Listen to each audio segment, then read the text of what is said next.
নমস্কাৰ সুপ্ৰভাত morning live অনুষ্ঠানৰ এটি বিশেষ শিতান জ্যোতিষশাস্ত্ৰৰ শিতানটিৰ মাজলৈ মই নিন্দিতা শইকীয়া সকলোকে স্বাগতম জনাইছোঁ। প্ৰতিদিনৰ দৰে আজিও আমাৰ সৈতে উপস্থিত আছে জ্যোতিষশাস্ত্ৰবিদ কিৰয়ং ডাঙৰীয়া। তেওঁ জনাব আজিৰ দিনটোৰ ৰাশিফল আৰু লগতে জনাব কি ৰং পৰিধানে আজি আপোনাৰ দিনটি শুভ কৰি তুলিব। দাদা আপোনাক স্বাগতম জনাইছোঁ আমাৰ অনুষ্ঠানৰ মাজলৈ। ধন্যবাদ, নমস্কাৰ। আজিও আমাৰ অনুষ্ঠানৰ আৰম্ভণি গ্ৰহগতি আৰু যাত্ৰা সন্দৰ্ভতে কৰি লওঁ। হয়, প্ৰথমতে কৈ ৰখা ভাল, আজি শুভ নৱমী। ইমান দিন নৱৰাত্ৰি চলি আছিলে আৰু এইবাৰ নৱৰাত্ৰি মাত্ৰ 8 দিনৰ বাবেহে, আৰু আজি সন্ধিয়া কালত নৱৰাত্ৰিৰ সমাপ্তি হ'ব। গতিকে সন্ধিয়ালৈকে আপুনি সেই পবিত্ৰ চাকিগছ যাতে জ্বলি থাকে সেয়া লক্ষ্য ৰাখক। তাৰ পাছত দশমী পৰিব। সকলোৱে দেৱী দুৰ্গাৰ আশীৰ্বাদ লাভ কৰক। গতিকে প্ৰথমতে আজিৰ দিনটোত দেৱী মন্দিৰ দৰ্শন কৰক, দিনৰ ভাগত লঘোণত থাকক আৰু ৰাতি দশমী আৰম্ভ হোৱাৰ পাছত খোৱা খাদ্য গ্ৰহণ কৰিব পাৰে। আৰু দশমী আৰম্ভণিৰ পিছত আপুনি সেই পবিত্ৰ ঘট আৰু ঘটৰ লগত গোটেইখিনি বস্তু নদীৰ পানীত বিসৰ্জন দিয়াটো ভাল। ধন্যবাদ। আজিৰ গ্ৰহগতিৰ পৰিচয় এনেধৰণৰ: লগ্ন মেষ, বৃহস্পতি বৃষ ৰাশিত বহি আছে, চন্দ্ৰ মংগল আজি কৰ্কট ৰাশিত বহি আছে। আজি লগ্ন ক'লোঁ, ৰবি বুধ শুক্ৰ শনি আৰু ৰাহু মীন ৰাশিত বহি আছে। আজিৰ দিনটোত মই মেষ ৰাশিৰ ফলাফলত প্ৰথমতে দুখন কাৰ্ড লৈছোঁ, swords and page of wands, tarot card. দৈনন্দিন কৰ্মত সফলতা আহিব। কাৰোবাৰ লগত চলি অহা বিবাদৰ নিষ্পত্তি হ'ব পাৰে। ঘনিষ্ঠজনৰ পৰা অপমানিত বোধ। সামাজিক কামত সন্মান বৃদ্ধি। নীলা বৰণটো শুভ, মুগা বৰণটো শুভ। এতিয়া আহিছোঁ বৃষ ৰাশিলৈ, টৰাছ, ওৱান্স এণ্ড হেংমেন। এই দুখন কাৰ্ড মতে চেষ্টা আৰু সংযম বজাই ৰাখিলে দিনটোত বিভিন্ন দিশত সফলতা আহিব। কৰ্মৰ ক্ষেত্ৰত নিজৰ প্ৰতিভাৰ বিকাশ। আজি ভাতৃৰ লগত মতবিৰোধ।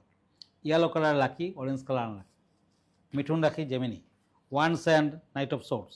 মিথুন ৰাশিৰ লোকসকলে আজিৰ দিনটোত নৱমী বুলি দেৱী মন্দিৰ দৰ্শন কৰক। আজি পূজা পাতলত অংশগ্ৰহণ কৰক, অঞ্জলি লওক, ভাল ফল পাব। কৰ্মৰ ক্ষেত্ৰত মধ্যম ফল। এই ৰাশিৰ ক্ৰীড়াবিদসকলে কিছু শুভ ফল পাব। গুৰুত্বপূৰ্ণ কাম কাজত সফলতা আহিব। দিনৰ শেষ ভাগত বিদ্যাত জটিলতাই দেখা দিব পাৰে। আজি বগা কালাৰ শুভ, নীলা বৰণটো শুভ। কৰ্কট ৰাশি, কেঞ্চাৰ, ওৱান্স এণ্ড ওৱান্স। এই দুখন কাৰ্ড মতে কৰ্মৰ ক্ষেত্ৰত বেমেজালি। এই ৰাশিত সংগীত শিল্পীসকলে দিনটোত কিছু ফল পাব। পুৰণি কামত কিছু সফলতা আহিব। আজি ভাতৃৰ উন্নতি। গ্ৰীণ কালাৰ লাকি, মেৰুণ কালাৰ আনলাকি। হয় দাদা, আমি পৰৱৰ্তী ৰাশিফললৈ আগবাঢ়িম। আজি এই মুহূৰ্তত এখন পত্ৰ হাতত তুলি ল'ব বিচাৰিছোঁ। পত্ৰখনত তেওঁ পোনপ্ৰথমে সুপ্ৰভাত জ্ঞাপন কৰিছে আৰু তেওঁ পত্ৰখনত লিখিছে যে ডাঙৰীয়া, মোৰ ৰাশি কুম্ভ নে মীন ৰাশি সেই কথা তেওঁ নেজানো বুলি কৈছে আৰু লগতে কৈছে এই বছৰত তেওঁৰ শনি গ্ৰহে কিবা অশুভ ফল দিব নেকি, আপোনাৰ পৰা জানিব বিচাৰিছে। হয়, 29 মাৰ্চত শনিৰ যি পৰিৱৰ্তন হৈছিলে, শনি কুম্ভৰ পৰা মীন ৰাশিলৈ গৈছিলে। শনিৰ 7.5 বেয়া প্ৰভাৱ মেষ ৰাশিসকলৰ ওপৰতে 7.5 বছৰৰ বাবে পৰিব পাৰে। মই আগতেও এইকেইদিন সেই বিষয়ে বহুত কথা কৈ থৈছোঁ। গতিকে ভয় নাখাব। মেষ ৰাশিৰ লোকসকলে আৰু যিসকলৰ 7.5 আছে, কুম্ভ ৰাশি মীন ৰাশিৰ লোকসকলে কলা ঘোঁৰাৰ নালৰ আঙুঠি এটা মধ্যমাত ধাৰণ কৰিব পাৰে, নতুবা নাৱৰ তলৰ লোহাটো আনি পেলাই জুই নলগাকৈ পিটি পিটি এটা ৰিঙৰ নিচিনা বনাব আৰু মধ্যমাত পিন্ধক। আৰু শনিবাৰ দিনটো সদায় পালন কৰক। আপোনাৰ চিন্তাৰ কোনো কাৰণ নাই, বেয়া বিপদৰ পৰা আপুনি হাত সাৰিব পাৰিব। হয়, নিশ্চয়কৈ আপোনাৰ বিধানৰ জৰিয়তে তেওঁ উপকৃত হ'ব। আমি পৰৱৰ্তী ৰাশিফলৰ মাজলৈ আগবাঢ়োঁ। হয়, এতিয়া দুখন কাৰ্ড লৈছোঁ, ওৱান্স এণ্ড ষ্টাৰ। সিংহ ৰাশি, লিঅ'। কৰ্মৰ ক্ষেত্ৰত সহকৰ্মীৰ পৰা সতৰ্কতা অৱলম্বন কৰক। অপ্ৰত্যাশিতভাৱে ঘৰুৱা অশান্তি। আজি নতুন কিবা যোগাযোগ আদিত সফলতা লাভ। ৰূপালী বৰণটো শুভ, মেৰুণ কালাৰ শুভ। এতিয়া আহিছোঁ পেণ্টাকুলছ এণ্ড পেণ্টাকুলছ, কন্যা ৰাশি। কৰ্মৰ ক্ষেত্ৰত বিশেষ কোনো কামৰ বাবে প্ৰশংসা লাভ। হঠাৎ শৰীৰত আঘাত প্ৰাপ্তি। গতিকে দিনটো সাৱধানে চলা ফুৰা কৰক। অৰ্থ সা সম্পত্তি প্ৰাপ্তিৰ যুগ। আকাশী নীলা শুভ, ব্লেক কালাৰ শুভ। তুলা ৰাশি, লিব্ৰা, ওৱান্স এণ্ড পেণ্টাকুলছ। তুলা ৰাশিৰ লোকসকলে আজি দৈ খাই যাত্ৰা কৰক, ভাল হ'ব। ঘৰুৱা অশান্তিৰ ফলত দৈনন্দিন কৰ্মত বাধা। কৰ্মৰ ক্ষেত্ৰত সমস্যা বৃদ্ধি। দিনটোত নতুন যান বাহন ক্ৰয়ৰ যুগ। নিবনুৱাসকলৰ কিছু শুভ। বেঙুনীয়া কালাৰ শুভ, ব্লেক কালাৰ শুভ। এতিয়া আহিছোঁ বৃশ্চিক ৰাশিলৈ, স্কৰপিঅ, শ্বৰ্টছ এণ্ড কাপছ। এই দুখন কাৰ্ড মতে কৰ্মৰ ক্ষেত্ৰত সন্মান প্ৰাপ্তিৰ যুগ। শিক্ষা বিভাগৰ লগত জড়িত ব্যক্তিসকলে আজি উন্নতি লভিব। বিদ্যাৰ্থীসকলৰ উন্নতি। প্ৰেমত সফলতা আহিব। মানসিক আনন্দ লাভ। দিনটোত সোণালী বৰণটো শুভ, অৰেঞ্জ কালাৰ অশুভ। হয় দাদা, আজি বিষয় কেনেধৰণৰ আছে আমাৰ দৰ্শকসকলৰ বাবে? হয়, আজি ৰাম নৱমী, ভগৱান ৰামৰ আজিৰ দিনটোত জন্ম হৈছিলে, গতিকে আজিৰ বিষয়টো হৈছে ৰাম নৱমী। ৰাম নৱমী। বিশ্বাস অনুসৰি নৱমীৰ দিনা কুমাৰী পূজা নকৰিলে হোম যজ্ঞ কৰিও দেৱী পূজাৰ কোনো ফল নধৰে। ৰাম নৱমীৰ দিনা নিষ্ঠাৰে পূজা কৰিলে মানুহৰ অনেক আকাংক্ষা পূৰণ হয়। ভগৱানৰ কৃপাত সকলো ধৰণৰ সংকটৰ পৰা মুক্তি পায়। ভগৱান ৰামৰ নাম সুখ, সমৃদ্ধি আৰু সৌভাগ্যৰ কাৰণ হিচাপে বিবেচিত হয়। এইদিনা ৰামৰ জন্মদিন। এইদিনা উদীয়মান সূৰ্যক অৰ্ঘ্য নিবেদন কৰিব লাগিব। যিহেতু ভগৱান ৰাম সূৰ্যবংশী আছিল, গতিকে নৱমীৰ দিনা সূৰ্য প্ৰণাম কৰিবই লাগিব।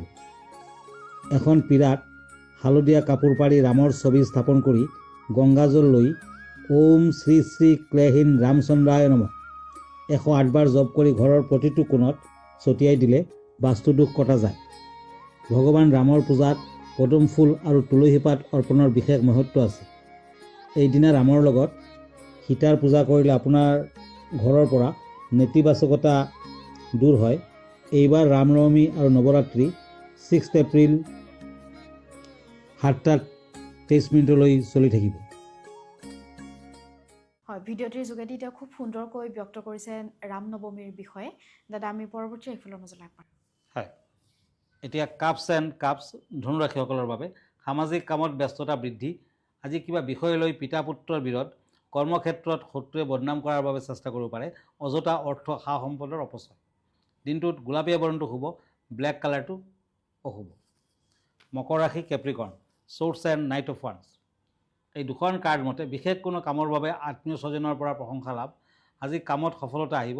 হাৰ্টৰ বেমাৰ আজাৰ থাকিলে সাৱধান হওক। White colour lucky, orange colour unlucky. কুম্ভ ৰাশি একুৰিয়াছ, পেণ্টাকুলছ এণ্ড ওৱান্স। আজি নৱমী বুলি দুৰ্গা দেৱীৰ আৰাধনা কৰক। কৰ্মৰ ক্ষেত্ৰত নিজ দায়িত্ব পালন কৰিব পাৰিব। আইন সংক্ৰান্ত ব্যৱসায়ৰ লগত যদি জড়িত হৈ আছে সফলতা আহিব। বিনা কাৰণত অপমানিত হ'ব পাৰে। মুগা বৰণটো শুভ, হোৱাইট কালাৰটো অশুভ। মীন ৰাশি ছৰ্ডছ এণ্ড পেজ অফ ছৰ্ডছ। এই দুখন কাৰ্ড মতে বিদ্যাৰ্থীসকলৰ শুভ ফল, দাম্পত্যত শান্তি বজাই থাকিব। বাধা বিঘিনিৰ মাজত গুৰুত্বপূৰ্ণ কাম কাজত সফলতা আহিব। আজি ঘনিষ্ঠ বন্ধুৰ লগত বিৰোধ হ'ব পাৰে। Black colour lucky, orange colour unlucky. ধন্যবাদ দাদা, ধন্যবাদ জ্ঞাপন কৰিছোঁ। যিহেতু আমি অনুষ্ঠানটি সামৰিব লাগিব, অনুষ্ঠানটি সামৰাৰ পূৰ্বে দৰ্শকসকলক জনাই দিব বিচাৰিছোঁ, আপুনিও যদি কিউৰিয়ং ডাঙৰীয়াৰ সৈতে যোগাযোগ কৰিব বিচাৰে তেতিয়াহ'লে আমালৈ পত্ৰ প্ৰেৰণ কৰিব পাৰে, নাইবা গুৱাহাটী মহানগৰীৰ পল্টন বজাৰত থকা চেম্বাৰত আহি তেওঁক পোনপটীয়াকৈ লগ ধৰিব পাৰে। আৰু আজি নিশা 10 বজাত প্ৰাগ নিউজৰ ষ্টুডিঅ'ত তেওঁ উপস্থিত থাকিব আৰু পোনপটীয়াকৈ আপোনালোকে ফোনযোগেও আপোনালোকৰ জ্যোতিষশাস্ত্ৰসন্মত সমিধান বিচাৰিব পাৰে। দাদা, আপোনাৰ ঠিকনাটো এবাৰ জনাই দিব। হয়, আপুনি যদি মোৰ ফেচবুক পেজ চাৰ্চ কৰে তেতিয়া কিৰোয়াং ৰত্ন কুবেৰ বুলি চাৰ্চ কৰিব। মই ইনষ্টাগ্ৰামত আছোঁ, মই ইউটিউবতো আছোঁ।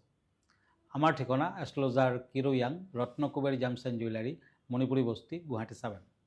ফোন নম্বৰটো হ'ল 9085949309। আমাৰ ইমেইল এড্ৰেছটো হ'ল kiroyangastrologer@kiroyang.com। আৰু প্ৰতি ছানডে মই প্ৰাগ নিউজত আহোঁ ৰাতি 10টামান বজাত। আপোনাৰ যদি কিবা কুৱেশ্যন থাকে আপুনি লাইভত কুৱেশ্যনখিনি কৰিব পাৰে। ধন্যবাদ, নমস্কাৰ। আৰু ইয়াৰ লগে লগে মই নিন্দিতা শইকীয়াৰ জ্যোতিষশাস্ত্ৰ সিদ্ধান্তিৰ পৰা বিদায় লৈছোঁ। ধন্যবাদ।